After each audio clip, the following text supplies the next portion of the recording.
The rain lashed against the floor-to-ceiling windows of the Ashford Group headquarters. Julian Ashford stood in the silence of his penthouse office, staring down at the blurred city lights. He was a man who measured life in profit margins, acquisitions, and ruthless efficiency. At 32, he had built an empire that intimidated even the oldest money in the city, but that same ruthlessness had finally caught up to him. The board of directors was circling like vultures. Marcus Devereux, the senior board member with eyes full of quiet malice, had made his play earlier that afternoon. Marcus had thrown a thick dossier onto the mahogany table, detailing the plummeting public sentiment surrounding the company. He claimed Julian was too cold, too detached, and too toxic to lead them through the upcoming international merger. The investors wanted stability. They wanted a family man, someone who could soften the cutthroat image of the Ashford Group. Marcus had given him an ultimatum: fix the public image in a month, or face a vote of no confidence. Julian needed a miracle. More specifically, he needed a wife. Not just another calculating socialite who would spend his fortune and trade his secrets, but someone who embodied the exact opposite of his own reputation. Someone pure, untainted by corporate venom, and entirely under his control. Leaving the building through the private basement exit, the cold wind cut through his tailored wool coat. The alleyway was dark, smelling of damp asphalt and exhaust. That was when he saw her.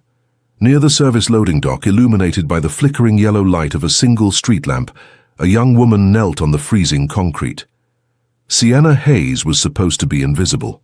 As a member of the night shift cleaning crew, her grey uniform was designed to blend into the background of the corporate machine.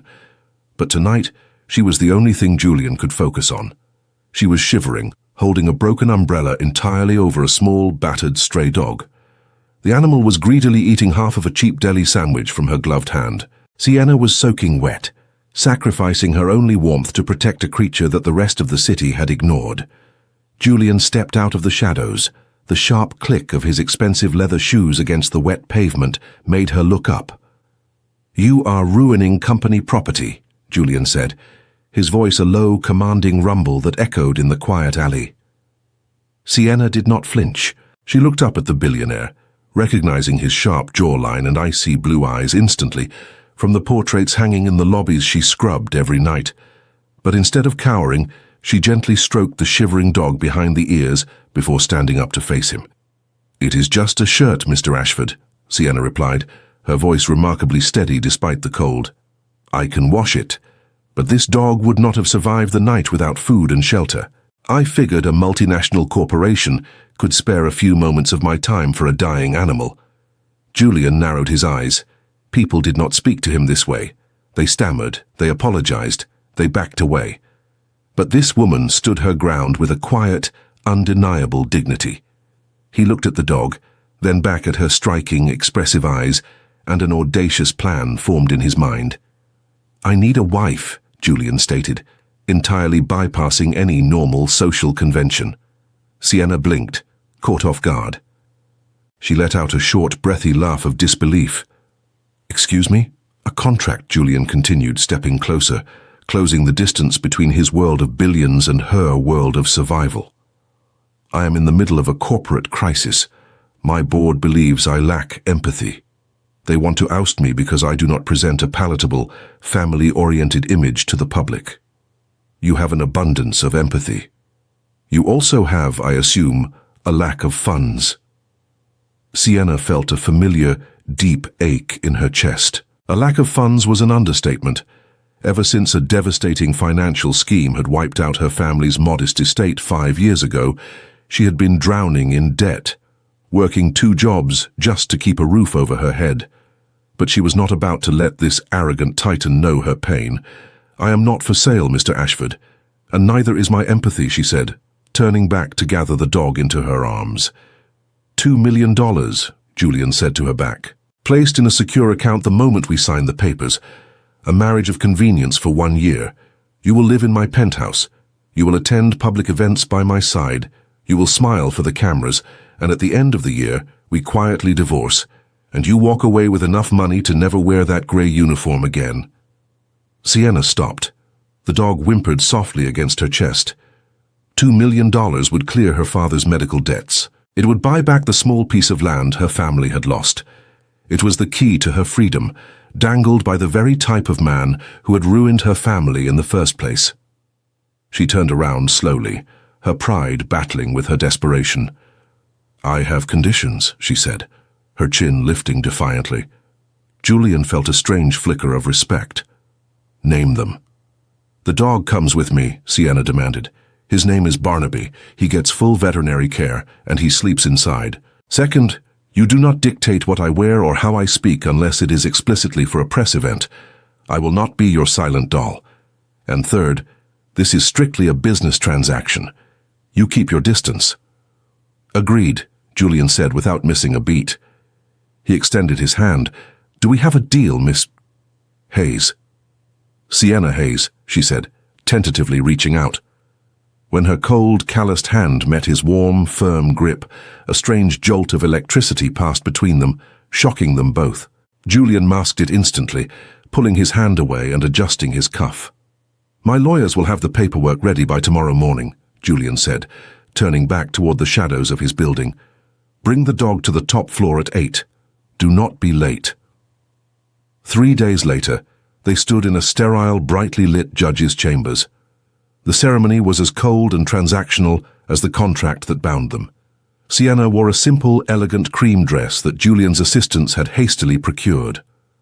Julian wore a charcoal suit, his expression unreadable as they exchanged brief, hollow vows. There were no friends, no family, no warmth, just the sharp scratch of a pen on thick paper, sealing her fate to a man who did not know how to love. When the heavy oak doors of Julian's penthouse opened later that afternoon, Sienna stepped into a world of oppressive luxury. The walls were glass, the floors were imported marble, and the air felt cold and empty. Barnaby, now clean and wearing a small bandage on his paw, trotted nervously beside her, his claws clicking loudly in the vast silence. Julian poured himself a glass of scotch from a crystal decanter. "Your suite is down the hall to the left. The staff has been instructed to provide whatever you need. We have a charity gala on Friday. Marcus Devereux will be there, and he is already digging into your background." "Let him dig," Sienna said, dropping her modest duffel bag onto the expensive rug. "I have nothing to hide." Julian took a slow sip of his drink, his eyes tracking her every movement. "Let us hope so, Sienna, because if Marcus finds even a single crack in our story, we both lose everything." As she walked away down the long corridor, Julian realized that for the first time in his life, he had brought an unpredictable variable into his perfectly controlled world. And watching the gentle but fiercely independent woman vanish behind a heavy wooden door, he suspected that Marcus Devereux was not the only threat to his heavily guarded heart. The preparation for the charity gala on Friday evening became their first true battlefield. A team of stylists had invaded the penthouse, bringing racks of designer gowns and velvet boxes filled with heavy jewels. Julian walked into the dressing room and picked up a stunning diamond necklace, holding it out to Sienna. She was already dressed in a deep emerald gown that accentuated her fierce, unyielding posture. "Put this on," Julian commanded, his tone leaving no room for argument. "The press needs to see that the Ashford Group takes care of its own." Sienna looked at the glittering stones, then up at his demanding blue eyes. She gently but firmly pushed his hand away. "Keep your diamonds, Julian. I agreed to be your wife for the cameras, not your expensive mannequin. I will not wear something that costs more than what my entire neighborhood earns in a lifetime." Reaching into her small wooden jewelry box, she pulled out a simple tarnished silver locket and clasped it around her neck. "It belonged to my mother," she said, her voice softening just a fraction. "It is the only thing of value I need." Julian felt a sharp sting of bruised pride, but as he watched her walk past him, he could not deny the magnetic pull of her authenticity. In a world where everyone wanted a piece of his wealth, she was actively rejecting it. The gala was a glittering sea of predatory smiles and whispered rumors. Cameras flashed relentlessly as they walked down the red carpet.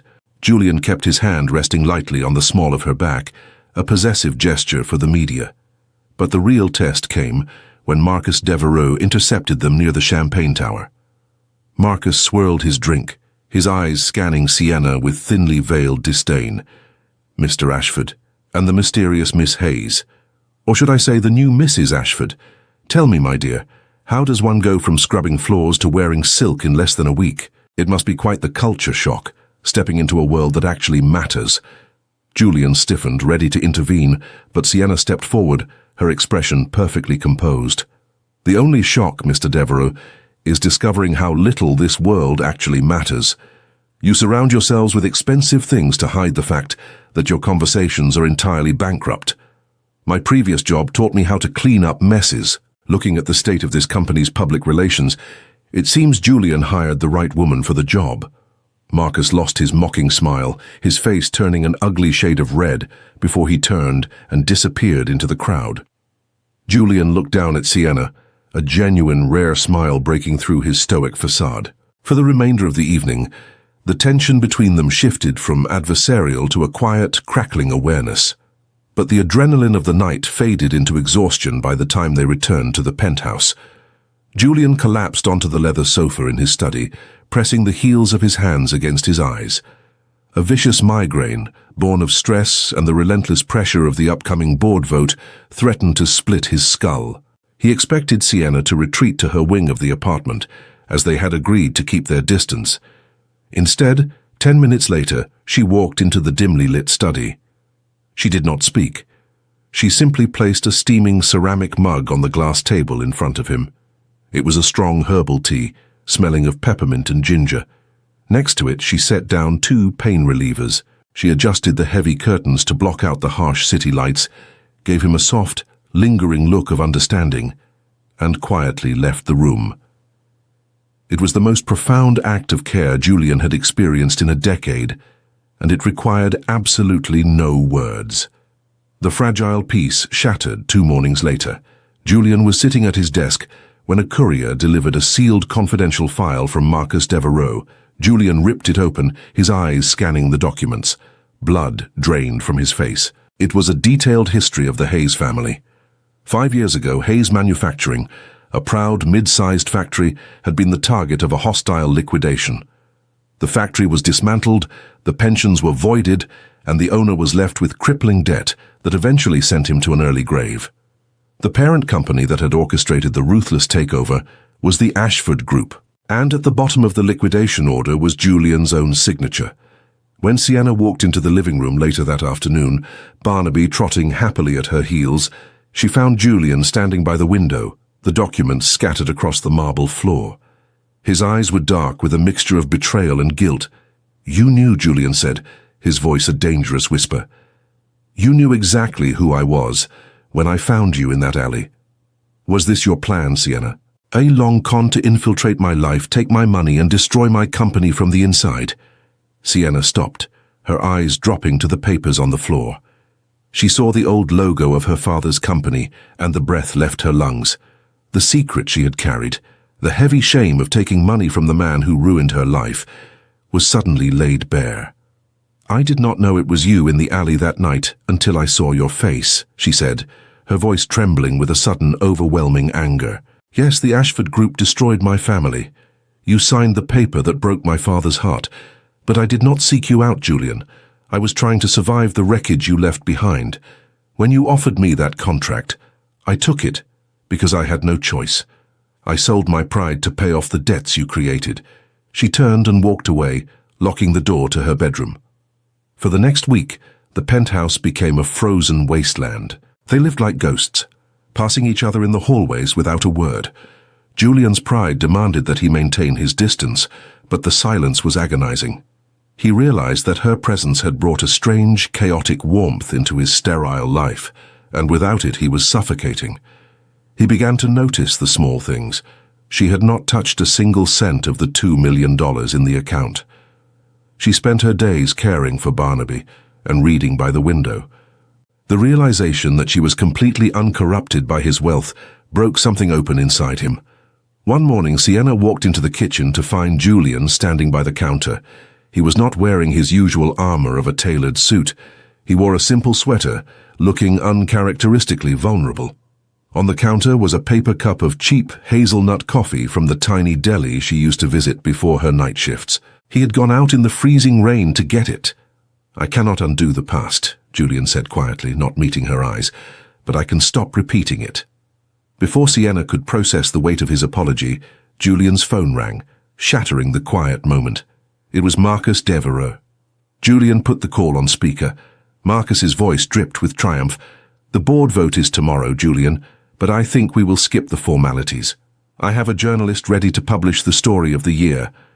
The great Julian Ashford, marrying the destitute daughter of a man he bankrupted, just to save his own skin. It is manipulation at its finest. If you do not resign and hand over your shares by midnight, the story goes live, and both you and your little charity case will be ruined forever." The silence in the kitchen was deafening after the call ended. Julian stared at his phone, the weight of his empire finally crushing him. He looked up at Sienna, expecting her to pack her bags and walk out the door. Instead, she walked over to the counter, took a slow sip of the hazelnut coffee he had bought her, and looked him directly in the eyes. "We are not surrendering to Marcus," she said, her voice steady and resolute. "My father lost everything because he fought alone in the dark. We are going to fight in the light." The emergency board meeting the next morning was a shark tank. Marcus sat at the head of the long mahogany table, a smug smile plastered across his face, as Julian and Sienna walked into the glass-walled room. The other board members murmured amongst themselves, clearly anticipating Julian's resignation. "Mr. Ashford," Marcus began, leaning back in his leather chair, "I assume you have the transfer documents ready. It is a shame it had to end this way, but the company cannot survive your toxic scandals." Julian did not sit down. He stood at the edge of the table, Sienna by his side. "I am not resigning, Marcus," Julian said, his voice echoing with absolute authority. "In fact, I am expanding the agenda." Julian pulled a sleek black folder from his briefcase and tossed it onto the center of the table.